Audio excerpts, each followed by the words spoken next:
अस्सलाम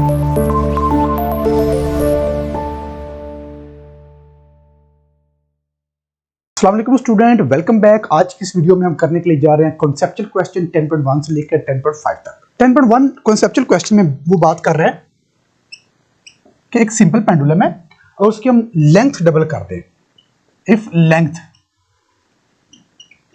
of pendulum is doubled, what change in its time period.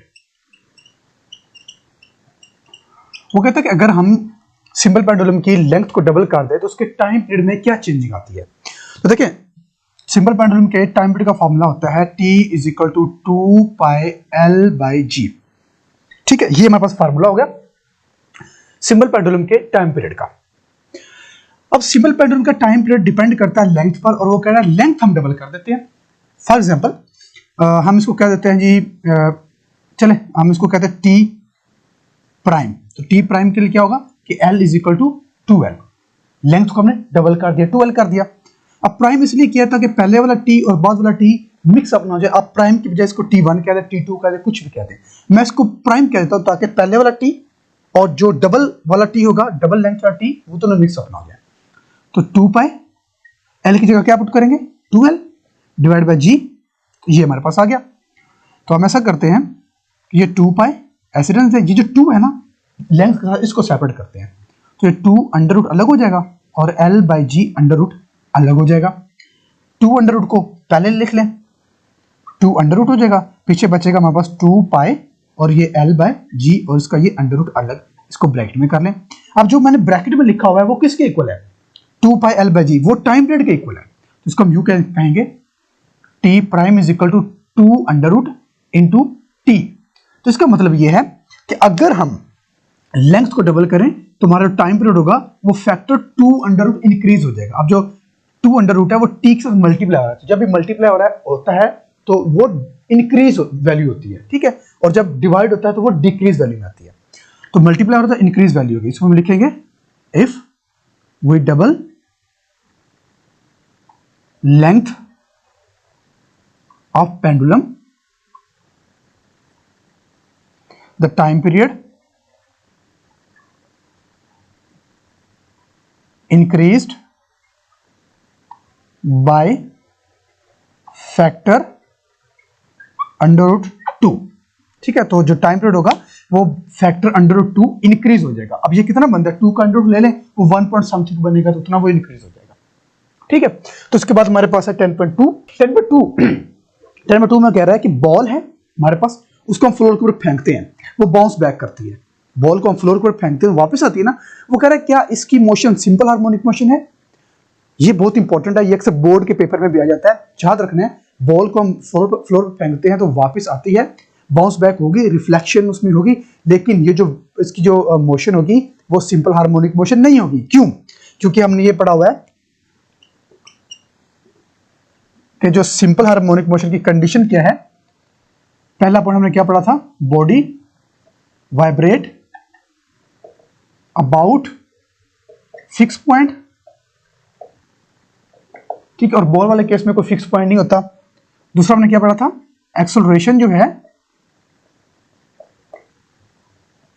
Must directly proportional,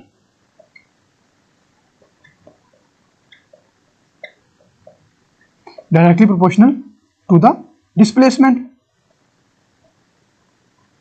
तो ये जो condition है दूसरे वाली, ये बॉल वाले केस पर फुलफिल ही नहीं होती, इसीलिए कि एक्सेलरेशन जो है वो डिस्प्लेसमेंट के डायरेक्टली प्रोपोर्शनल होना चाहिए। लेकिन but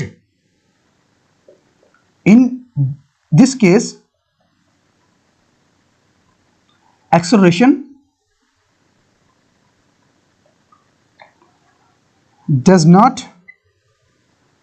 directly proportional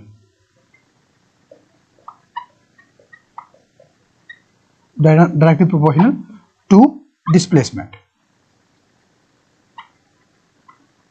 Therefore its motion is not simple harmonic motion। बात क्लियर हो गई। बॉल वाले केस में एक्सेलरेशन होता है वो डिस्प्लेसमेंट के डायरेक्टली प्रोपोर्शनल नहीं होता। तो यही हमारी कंडीशन होती है। जब ये कंडीशन पूरी नहीं हो रही तो हम कैसे कह सकते हैं कि उसकी मोशन सिंपल हार्मोनिक मोशन है। क्लियर होगी बात है। इसलिए जो बॉल वाली मोशन होगी वो सिंपल हार्मोनिक मोशन नहीं होगी। Next 10.3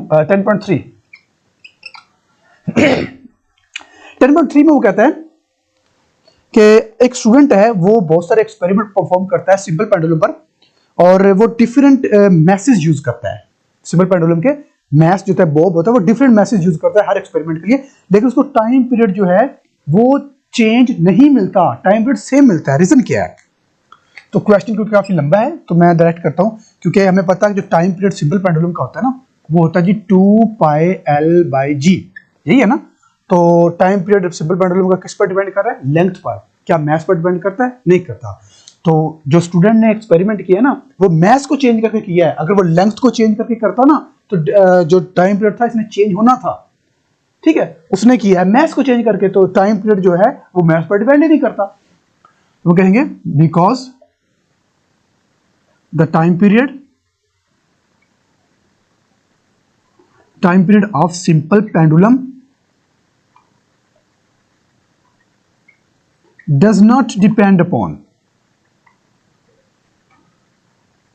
does not depends on mass, therefore by changing mass, इसलिए mass को चेंज करने से the time period not change। ठीक हो गया, बात समझ आ गई ना। चले जी नेक्स्ट 10.4 में वो कह रहा है कि what type of waves do not need any medium for propagation.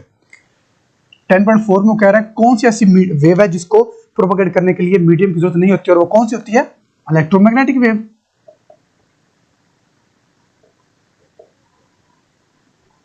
Electromagnetic wave को पास होने के लिए, प्रोपगेट करने के लिए किसी मीडियम की जरूरत नहीं होती। नेक्स्ट है जी 10.5 में कह रहा है कि एक वाटर रीजन है उसमें से वाटर वेव पास होती है। अब वो कहता है कि 2 रीजन है वाटर के, एक है शैलो और एक है डीप। अब वो कह रहा है कि स्पीड से क्या क्या चेंजिंग आएंगी अगर वाटर वेव जो है वो डीप से शैलो रीजन में जाता है। तो हमने ये देखा कि यहां पर जो वेवलेंथ है वो ज्यादा है तो जो वेलोसिटी होगी वो भी ज्यादा होगी। यहां पर वेवलेंथ जो है वो कम है तो जो वेलोसिटी होगी वो भी कम होगी। तो हम कहेंगे when water wave enter from deep to shallow या shallow to deep, deep to shallow, its wavelength, deep से shallow में जा रहा है, its wavelength and speed decrease। इसकी स्पीड, इसकी वेवलेंथ और स्पीड दोनों की दोनों डिक्रीज हो जाती है। अगर ये उल्टी हो जाए कि पहले डीप से शैलो जा रही है, अगर शैलो से डीप आ जाए तो वेवलेंथ और स्पीड क्या होगी? इंक्रीज हो जाएगी। ठीक हो गया। तो ये थे हमारे पास कॉन्सेप्चुअल क्वेश्चन जो हमने कंप्लीट कर लिए। इंशाल्लाह नेक्स्ट वीडियो में इसी चैप्टर के न्यूमेरिकल को सॉल्व करते हैं।